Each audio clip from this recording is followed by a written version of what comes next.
है, जनहित का कोई मुद्दा हो तो आर्टिकल 142 के अंतर्गत माननीय सर्वोच्च न्यायालय को हस्तक्षेप करके एक रूलिंग देने का अधिकार बना हुआ है। ये सिर्फ उस दशा में, अब केंद्र सरकार के पास अगर नोटिस गया था तो तरीका तो ये था कि केंद्र सरकार इस पर संसद की राय लेती और फिर उसको राष्ट्रपति को, चीफ जस्टिस ऑफ इंडिया को भेजती। लेकिन केंद्र सरकार ने ऐसा नहीं किया, मेरे सुनने में तो नहीं आया कि जो नोटिस सर्वोच्च न्यायालय ने भेजा केंद्र सरकार को और केंद्र सरकार ने उस नोटिस को संसद में रखा हो और सभी लोगों का मत लिया हो कि इस विषय पर क्या किया जाए, जब राज्यपाल राज्यों के चुने हुए प्रतिनिधि के द्वारा बनाई गई किसी व्यवस्था पर अपने हस्ताक्षर नहीं कर रहे हैं, अपने पास दबाए रखें या कुछ को राष्ट्रपति के पास भेज दिया गया। राष्ट्रपति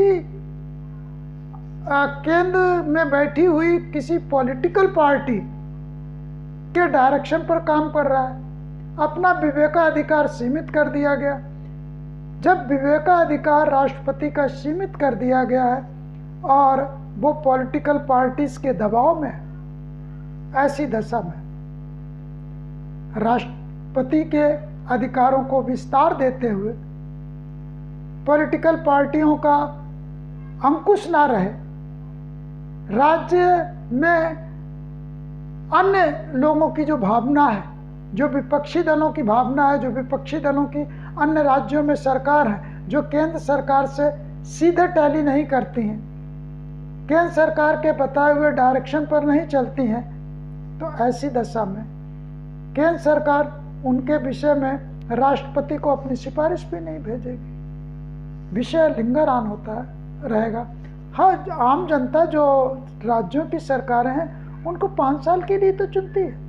अगर 5 साल तक कोई राज्यपाल किसी बिल को दबाए रखता है, किसी विधायिका से पास